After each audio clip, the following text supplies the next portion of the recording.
English shorthand dictation number 274, dictation speed 140 words per minute. Ready? Start.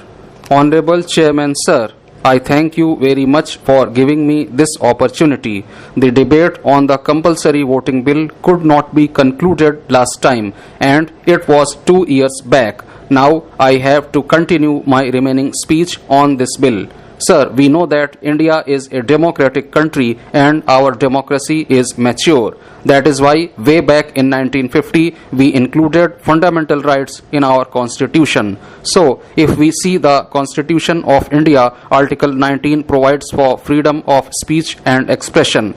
The word expression means it is a right to express or not to express. So, if we enforce compulsory voting, then it goes against the mandate of Article 19 of the Constitution of India, which specifically provides that it is within the sweet will of the individual, and the right to vote or not to vote is a fundamental right of the citizen. At the same time, if we see Article 21 of the Constitution of India, it says that no person shall be deprived of his life and liberty except in accordance with the law. When we see the word liberty, it includes the right to vote and not to vote. It includes both. So, it cannot be forced in view of the mandate of fundamental rights which have been provided under Articles 19 and 21 of the Constitution.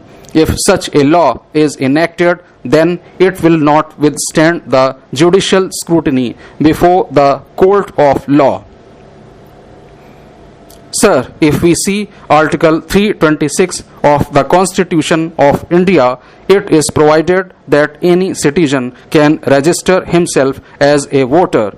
He has a right to register himself as a voter, but it is not a duty to register himself as a voter. No duty has been cast under Article 326 of the Constitution.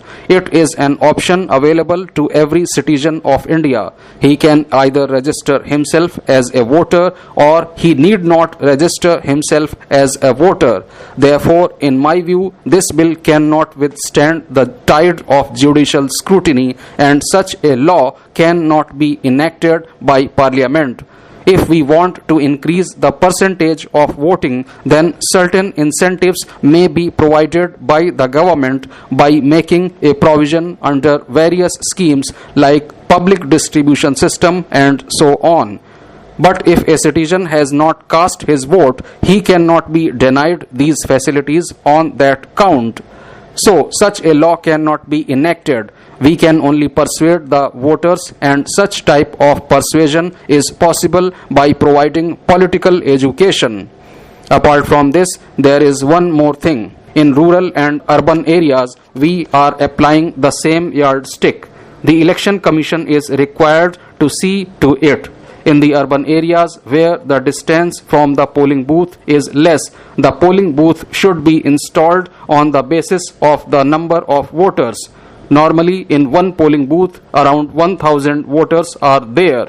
The same yardstick cannot be applied with respect to the rural areas where people are living in small settlements and where the distance from polling booth is sometimes 10 kilometers.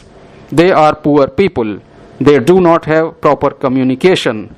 They do not have transport system in the rural areas. Therefore, the Election Commission is required to see to it that at least in the rural areas we must have more polling booths. Here, I would like to make a suggestion. If the number of polling booths in a Lok Sabha constituency is 2,500, then instead of doing anything else, they should increase the number of booths to 4 times. Automatically, the percentage of voting would increase. The voting percentage is very poor only because of lack of communication and lack of transport facilities. Nowadays, due to political education, the voting percentage has increased to 60% or sometimes even to 70%. So, even in the rural areas where there is a particular concentration, then in that particular booth we see a good percentage of voting. But where people are living in small settlements and the polling booth is not easily accessible, the percentage of voting is very poor. Secondly, if you want to see transparency in the electoral process, then more polling booths will be required. Otherwise, the candidate, on the basis of his money power, can provide more vehicles and fetch more votes. Therefore, in the rural areas, the number of polling booths should be increased. The distance from the polling booths should not be more than 2 kilometers so that every voter can exercise his right to franchise. So, this modality can be adopted and this reform can be introduced by the Election Commission. Sir, this issue has also arisen a number of times before the Supreme Court. The same issue also came up before this August House with respect to the compulsory voting.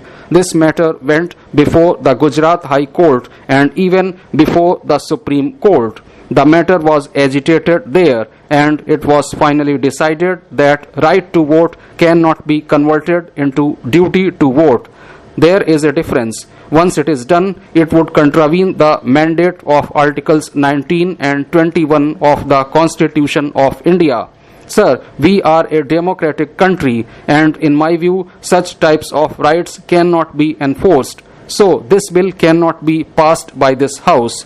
I would like to mention here that when this bill came up before Parliament in 1950, this issue was debated and even Dr. Ambedkar opposed it and said that compulsory voting cannot be introduced in the Representation of the People Act.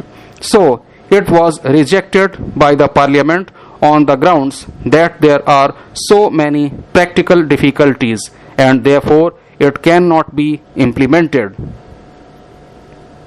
Thereafter, in 1990, the Goswami Committee was constituted and it also rejected the idea of compulsory voting.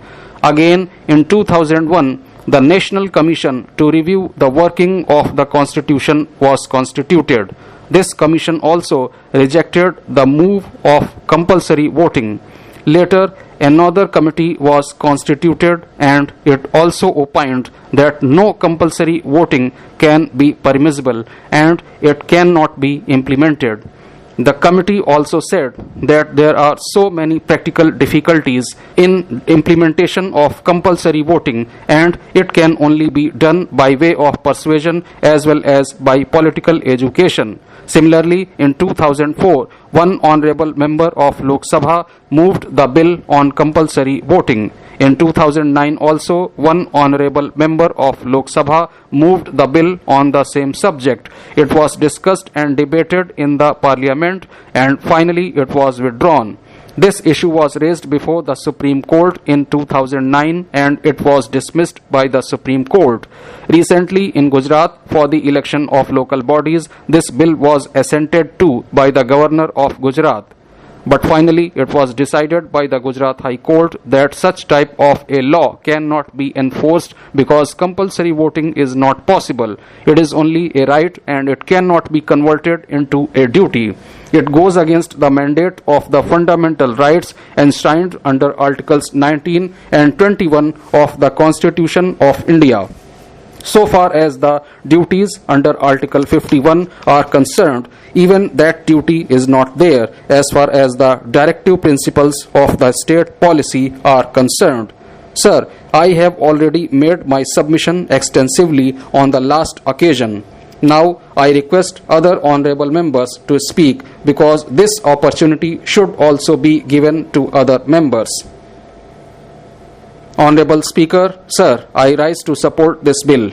Sir, in our country, the voting percentage is coming down after each election. Our literacy rate has gone up. Our educational facilities have also improved. So, we are among those countries which have the largest number of literate populations. But the voting percentage is falling, whether it is local bodies elections, state assembly elections or Lok Sabha elections. Kerala has 100% literacy. Even in Kerala, in the local bodies elections, we get 85% voting. In the state assembly elections, we get 75% voting. The percentage of voting for Lok Sabha elections is even lower than this. Sir, this is not a healthy sign for the growth of our democracy.